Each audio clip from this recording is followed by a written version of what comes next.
Iran Israel युद्ध विराम पर ट्रंप का नया बयान सामने आया है। ईरान इजराइल दोनों युद्ध खत्म करना चाहते थे, ये ट्रंप ने दावा किया है।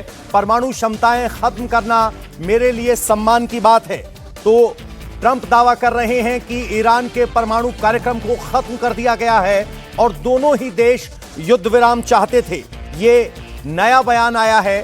अब तो इसको जोड़ के अगर मैं आगे चलूं, जो नया बयान आया है कि उन्होंने काफी हद तक बर्बाद किया है न्यूक्लियर साइट्स को, चाहे वो नतांस की थी, फोर्दो की थी या फिर इस्फहान की थी, और न्यूक्लियर कैपेबिलिटी में ईरान के काफी धक्का लगा है। लेकिन यहाँ पे मैं एक दो चीजें और स्पष्ट करना चाहता हूँ कि ईरान ने क्यों चूज किया कतर का एयरबेस और क्यों चूज किया इराक का एयरबेस और क्या नुकसान हुआ उससे।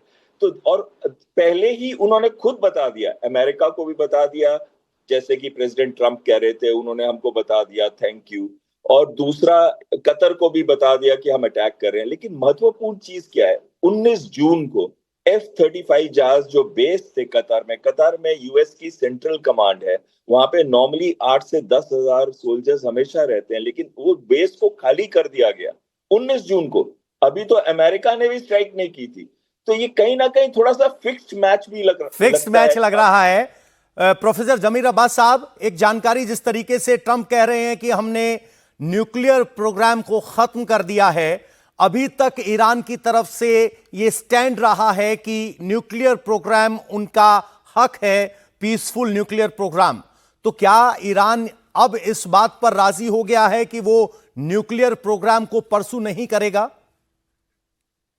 देखिए, मैं जो आपके डिफेंस एक्सपर्ट है, मैं उनसे कुछ बातों में अग्री करता हूं। एक बात यह है कि दोनों मुल्क के अंदर ये कुव्वत और कुदरत है कि दोनों मुल्क एक दूसरे को मार सकते हैं, प्रिसीजन से मार सकते हैं। हाइफा के गवर्नर हैं, आज उनका एक वीडियो रिलीज हुआ है, उनका नाम है योना यहाव, हाइफा के जो है गवर्नर हैं। उनका एक वीडियो है, ट्विट एक्स पे भी है ये वीडियो, जिसके अंदर वो वाज़ेह तौर पर कह रहे हैं कि ईरान के अंदर दो शक्ति बहुत बहुत जबरदस्त है। एक, उनके पास पूरे इजराइल की इंटेलिजेंस मौजूद है, उनको एग्जैक्टली पता है कि कहां पर क्या हमारे रिसोर्सेज हैं। दो, उनके पास ऐसे मिसाइल्स मौजूद हैं कि वो वहां पर हमला कर सकते हैं और हमें बड़ा नुकसान पहुंचा सकते हैं।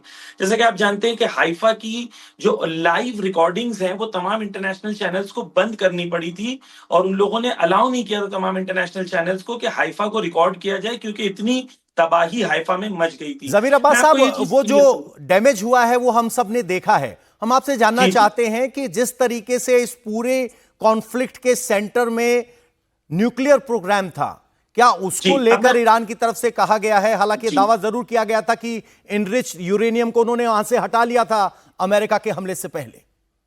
देखिए, मैं इसके न्यूक्लियर प्रोग्राम के हवाले से मैं आपको ये बता दूं कि जो लोग ये कहते हैं कि ईरान न्यूक्लियर बॉम्ब बना रहा है, क्या उनके पास कोई प्रूफ है? कोई एक इंटरनेशनल ऑर्गेनाइजेशन, दुनिया की एक इंटरनेशनल ऑर्गेनाइजेशन जो ये कहे कि ईरान ने न्यूक्लियर बॉम्ब बना रहा है या बना सकता है, कोई भी इंटरनेशनल ऑर्गेनाइजेशन नहीं कहती, सिवाय अमेरिका और इसराइल के। दूसरी चीज ये है कि IAEA के चीफ ने खुद कहा है कि ईरान न्यूक्लियर बॉम्ब नहीं बना रहा है। तुलसी गेबार्ड, जो उनकी इंटेलिजेंस की हेड है अमेरिका की, वो खुद कह रही थी कि उनके पास इंटेलिजेंस, उनके पास कोई ईरान के न्यूक्लियर बॉम्ब बनाने की वो नहीं है। मैं आपको कुछ चीजें वाजे तौर पर कह दूं। एक, ईरान न्यूक्लियर एनरिचमेंट बंद नहीं करेगा, ये बिल्कुल क्लियर है, क्योंकि उनके पास हक है और वो जो हक है उसको वो परस्यू करेंगे। दो, इस जंग में ईरान ने कोई भी शर्तों को कबूल नहीं किया है किसी से भी। ये क्लियर है कि आयतुल्लाह खामेनेई ने कहा था कि हम एनफोर्स्ड वॉर को और एनफोर्स्ड पीस दोनों को एक्सेप्ट नहीं करेंगे। तीन, जो नेतन्याहू ने क्लेम किया था वॉर शुरू करते टाइम कि हम न्यूक्लियर बॉम्ब को मार देंगे, तो मैं आप जो फिक्स्ड मैच की बात बता रहे हैं, मैं आपको एक और चीज ऐड कर दूं। CBS न्यूज में ये न्यूज आई थी कि जैसा हमारे माननीय गेस्ट ने कहा था कि 19 जून को वहां के लोग खाली कर लिए गए थे, अमेरिकन सोल्जर्स। वो जो CBS न्यूज में आई थी कि ईरान को अमेरिका ने ऑलरेडी बता दिया था कि हम ये 3 हमले करने वाले हैं, और ट्रंप ने बता दिया था। इसके अंदर एक भी शख्स की मौत नहीं हुई थी अमेरिकन हमलों के अंदर।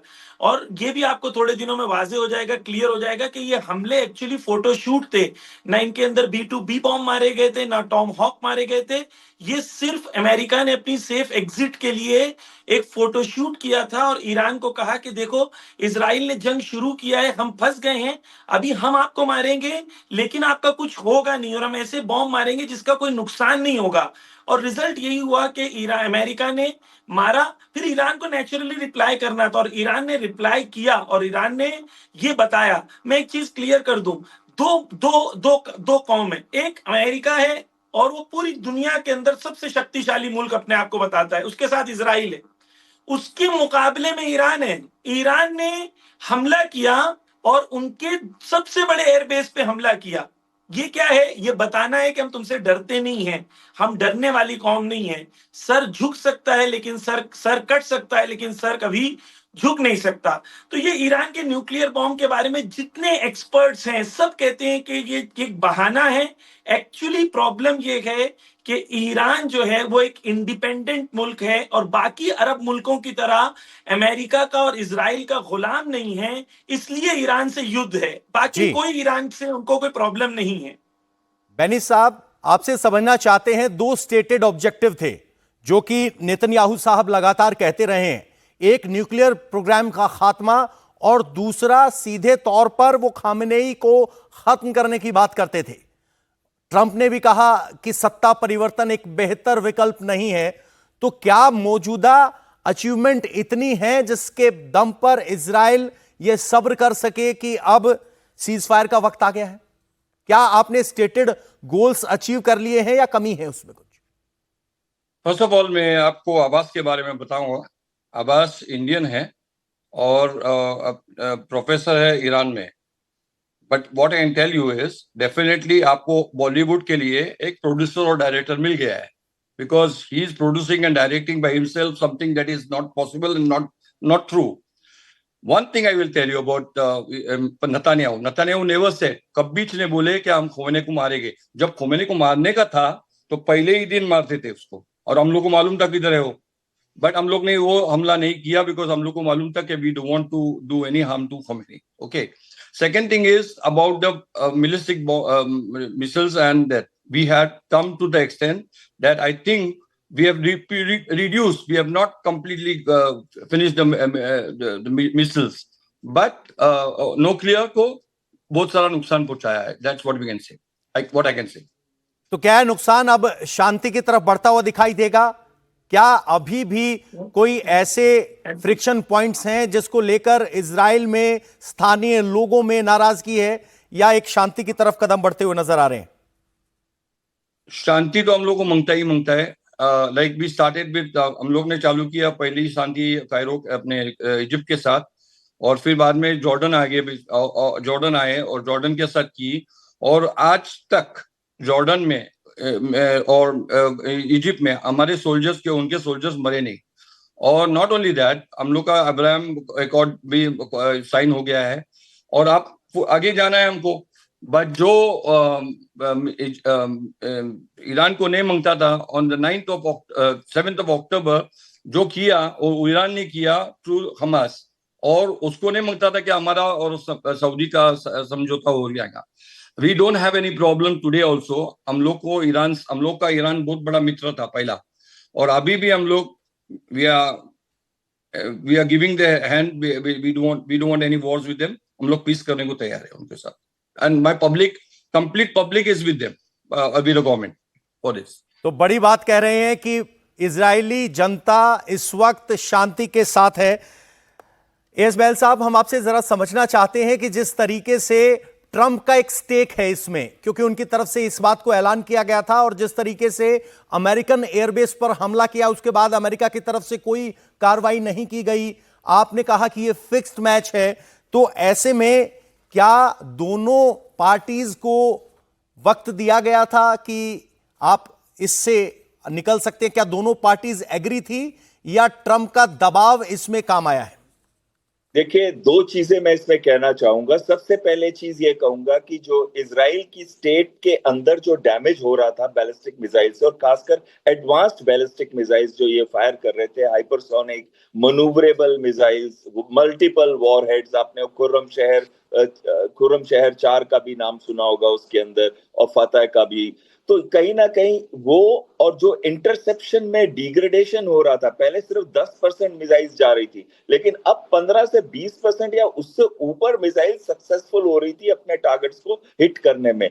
तो कहीं ना कहीं जो इंटरसेप्टर्स की कमी आ रही थी धीरे धीरे, मिसाइल इंटरसेप्टर्स की, जो एयर डिफेंस सिस्टम्स फॉर्म करते हैं, और विश्व का सबसे बेस्ट एयर डिफेंस सिस्टम इस समय इजराइल के अंदर है, तो वो भी नहीं रोक पा रहा था। इसका क्या मतलब है? इसका ये मतलब है कि कहीं ना कहीं ये मिसाइल्स जी अपनी स्पीड, एक्यूरेसी और मनूवरेबिलिटी कैपेबिलिटी और मल्टीपल वॉरेट्स की वजह से ये भेद पा रही थी एयर डिफेंस सिस्टम को, और धीरे धीरे जो मिसाइल इंटरसेप्टर्स हैं इजराइल के, वो खत्म होते जा रहे थे। किसी एक रिपोर्ट ने कहा था आज से एक हफ्ता पहले कि उनके पास कोई 12 दिन का स्टॉक रह गया, और अभी कुछ बात कर रहे थे कोई एक्सपर्ट्स की 4 से 5 दिन का उनके पास स्टॉक रह गया। ये नहीं है कि अमेरिका उनको सप्लाई नहीं कर रहा, एरो मिसाइल्स तो कर सकता है, लेकिन आयरन डोम तो वो खुद बनाते हैं। तो कहीं ना कहीं उनके पास ये बहुत बड़ा प्रेशर था कि एक छोटी सी कंट्री है, इतने सारे टारगेट्स हिट हो रहे हैं, चाहे 10% ही हिट हो रहे हो, बट मिसाइल्स के सपोज अगर 500 मिसाइल फायर हुई हैं तो 50 टारगेट तो हिट हो रहे हैं ना। और वो क्योंकि छोटी कंट्री है तो इस वजह से उस पर नुकसान ज्यादा हो रहा है, डेंसिटी ज्यादा है इस कंट्री के अंदर, लेकिन लोग नहीं ज्यादा मरे, सिर्फ 25 से कोई 35 के करीब बीच में लोग मरे। 28 लोगों की संख्या आ रही है, 28 लोगों की संख्या आ रही है। अब इसमें मैं एक और चीज कहना चाहता हूं। अब ये देखिए, जो ईरान, इसका क्या मतलब है? अब इजराइल भी थक सा गया है और इजराइल भी नहीं चाहता इस वॉर को एक्सटेंड करे, चाहे वो जो मर्जी बोले कि वो पीस चाहता है या कुछ भी चाहता है, वो एक्सटेंड नहीं करना चाहता है इस समय। और हो सकता है बाद में जब उनका वापस कैपेबिलिटी बिल्डअप हो जाए और नेतन्याहू साहब को लगे कि मैं इलेक्शन हार जाऊंगा तो वो कुछ और शुरू कर दें, तो वो एक अलग बात है। अब आता है दूसरी चीज आती है ईरान की। अब ईरान को भी अगर हम देखें तो उन्होंने कतर को क्यों हिट किया? अरे प्रिंस सुल्तान बेस है, 53 F-16 जहाज है, 22 के करीब एयर टू एयर रिफ्यूलर्स है, 10 के करीब C-130 है, 85 जहाज। पवन जी इधर मेरी तरफ देखिए, ऐसे टारमैक के अंदर खड़े हुए हैं, इनवाइट कर रहे हैं, आओ मुझे मारो। और वो अलग है, आपने इनको मिसाइल भी यूज करते हुए देखिए ईरान को। इन्होंने कोई short range ballistic missile use किया, कोई हाइपरसोनिक नहीं, कुछ नहीं, जिनको बड़े आराम से इंटरसेप्ट कर लिया गया है। तो इसका मतलब बहुत क्लियर है, ईरान भी नहीं चाहता था कोई ऐसा बड़ा डैमेज हो कि अमेरिकन पब्लिक फोर्स करे अमेरिकन प्रेसिडेंट को कि आप अब जाके अटैक करो और खत्म करो ईरान को। तो वो भी उन्होंने रेड लाइन क्रॉस नहीं की। ये समझदारी है, मैं ये नहीं कह रहा हूं कि फिक्सिंग ही खाली काफी नहीं है, लेकिन ये समझदारी भी दोनों और तीनों कंट्रीज से हुई है समझदारी। और अब समझदारी हुई है तो जो प्रेसिडेंट ट्रंप ने बहुत क्लियर मैसेज दिया नेतन्याहू को, अपने बॉम्बर्स को वापस बुलाओ, अपने पायलट्स को वापस बुलाओ और अटैक्स नहीं करो। तो कहीं ना कहीं इजराइल को अब समझ आना चाहिए कि बहुत हो गया युद्ध उनकी तरफ से, अब उनको रुकना है। और ईरान को भी ये समझ आना चाहिए कि अपने न्यूक्लियर प्रोग्राम को अब वो रोक दे। लेकिन मैं एक चीज में मैं बिलीव नहीं करता जो अमेरिका और नेतन्याहू कह रहे हैं, और वो ये कह रहे हैं कि इनकी न्यूक्लियर कैपेबिलिटी को फिनिश कर दिया गया है। मेरे हिसाब से इनकी न्यूक्लियर कैपेबिलिटी को फिनिश कोई भी नहीं कर सकता इतने शॉर्ट ड्यूरेशन के अंदर, इतने कम जो डैमेज हुआ है। मैं ये नहीं कहूंगा कम, नताज और इस्फहान में काफी डैमेज हुआ है, लेकिन फोर्डो में मैं बिलीव नहीं करता हूं कि जो 12 बॉम्ब गिराए गए हैं उससे बहुत भारी नुकसान हुआ हो, सारे के सारे सेंट्रीफ्यूज खत्म हो गए हो। और 408 केजी जो है वो एनरिच्ड न्यूक्लियर यूरेनियम, वो कहाँ है? और उससे 10 के करीब न्यूक्लियर बॉम्ब बनाए जा सकते हैं। और ये बात इजराइल कह रहा है जनवरी 2021 से। उन्होंने क्या बोला था कि इनके पास सिर्फ वीक्स अवे, ये 2021 आज से 4 साल पहले की बात कर रहा हूं, उन्होंने कहा था they are weeks away from making a nuclear weapon. तो क्या उनकी असेसमेंट मोसाद की गलत थी? मैं नहीं मानता हूं। मोसाद की असेसमेंट हमेशा अच्छी रही है, बहुत ही हाई क्वालिटी इंटेलिजेंस एजेंसी है मोसाद। उन्होंने तो 1972 के जो अटैकर्स थे उनको 30 साल तक हाउंड करके मारा है। तो ऐसा कोई भी मैंने इंटेलिजेंस एजेंसी को इतना अच्छा नहीं देखा है। लेकिन और बेनी साहब से इस पर एक सवाल लेना चाहेंगे सर। अभी भी 10 न्यूक्लियर बम का जो इनरिच यूरेनियम है वो गायब है। क्या ये इजराइल के लिए अभी भी चिंता का विषय है? They are supposed to negotiate on this.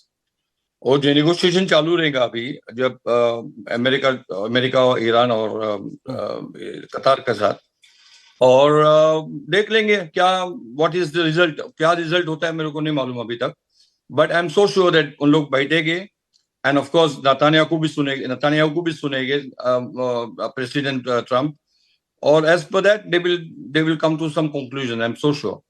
ये इट कांट गो ऑन, ये जा नहीं सकता ये लंबा नहीं चल सकता है। तो आपने देखा ईरान और इजराइल दोनों तरफ से एक्सपर्ट हमारे साथ जुड़े, हमारे डिफेंस एक्सपर्ट हमारे साथ थे।